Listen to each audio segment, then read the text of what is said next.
C'est quoi? C'est quoi? C'est quoi? C'est quoi? Bah c'est justement ce que je vais vous expliquer. Vous êtes en droit de vous poser la question. Alors, c'est quoi? C'est quoi? C'est très simple à comprendre. C'est une rubrique qui t'explique ce que c'est. Aujourd'hui, dans cette vidéo, on va essayer de répondre à la question « C'est quoi une femme ?» Mais avant de vous donner toutes les réponses à cette question, un petit disclaimer s'impose. Attention, ceci est une vidéo d'information, elle est le fruit de recherches scientifiques. Vous vous apprêtez à regarder une vidéo tirée d'une étude scientifique. Étude scientifique réalisée par le Dr Corbeau, interné 12 ans en psychiatrie. Théoricien de la Terre triangulaire, spécialiste de l'évolution de l'homme vers le singe. Le Dr Corbeau est un scientifique méconnu qui mériterait d'être connu. Aujourd'hui, je vous livre une infime partie de son travail.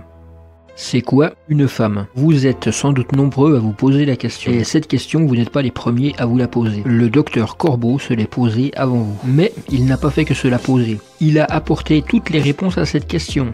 Il en a même fait une étude scientifique complète. C'est justement cette étude scientifique que nous allons aborder dans cette vidéo. C'est quoi une femme? Première réponse, un animal de compagnie. Deuxième réponse, un objet sexuel.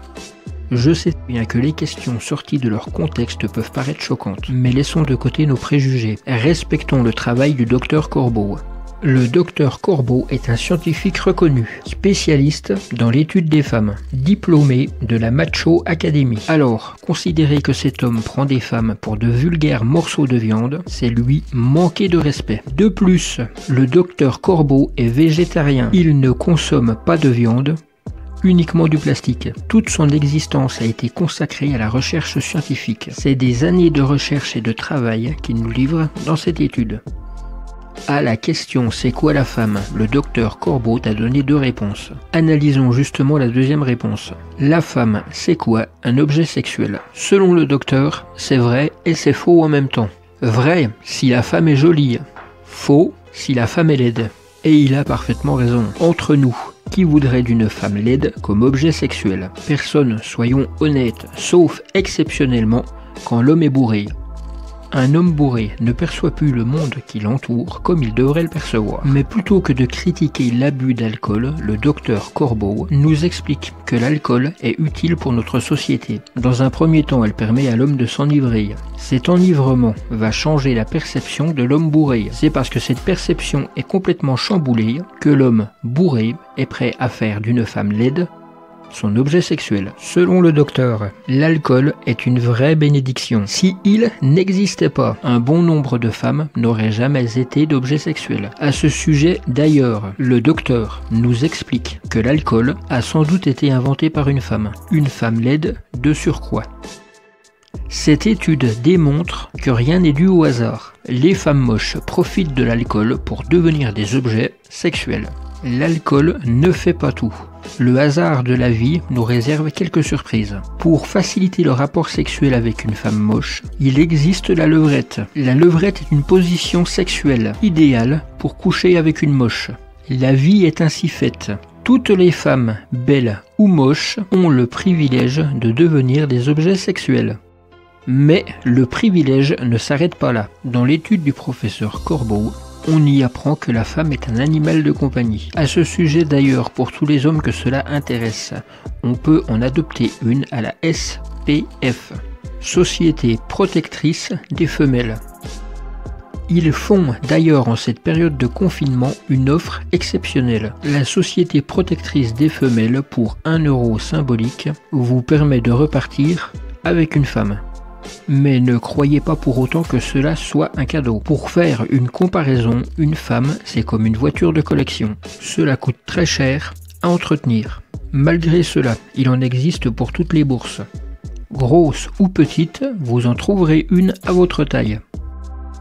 L'offre de départ est alléchante, mais méfiez-vous tout de même. Le professeur Corbeau explique comme tout animal de compagnie, une femme, cela coûte cher. Surtout depuis qu'elles ont compris qu'elles étaient des animaux de compagnie très prisés.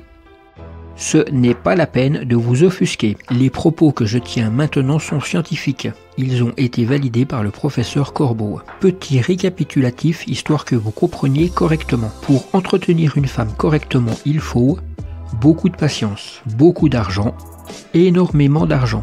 J'espère que vous avez bien compris. Ne commettez surtout pas cette erreur. Si vous n'en avez pas les moyens, ne prenez surtout pas de femme. Vous n'arriverez pas à l'éduquer. Utilisez plutôt celle du voisin. Vous aurez les avantages mais pas les inconvénients. Si malgré cela, vous voulez quand même prendre le risque, si vous voulez une femme bien à vous, le professeur Corbeau vous donne quelques conseils. Ce qu'il faut retenir, une femme mal éduquée n'en fera qu'à sa tête. Pour éviter tout problème, fixez les règles dès le départ. Ne vous laissez surtout pas marcher sur les pieds.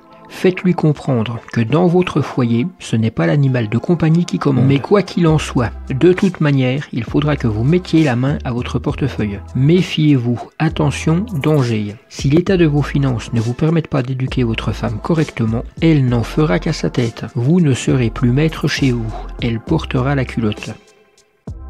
Si c'est votre femme qui porte la culotte, vous ne serez plus maître chez vous. La seule chose que vous devez retenir, c'est que la femme est intelligente. Elle aura vite fait d'analyser la situation.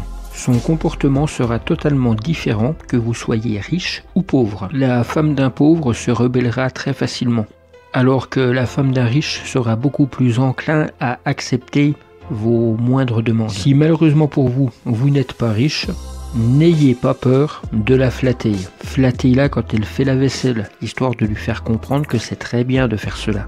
Donnez-lui une friandise quand elle fera le ménage. Caressez-la quand elle fera la lessive. Inversement, grondez-la quand elle regardera la télévision. Dites-lui que la télécommande vous appartient, qu'elle n'a pas à y toucher, que vous acceptiez qu'elle regarde la télévision avec vous, mais que ce n'est pas elle qui choisit le programme. Si vous respectez ces règles, vous êtes à même de pouvoir prendre une femme. Dans le cas contraire, c'est à vos risques et périls.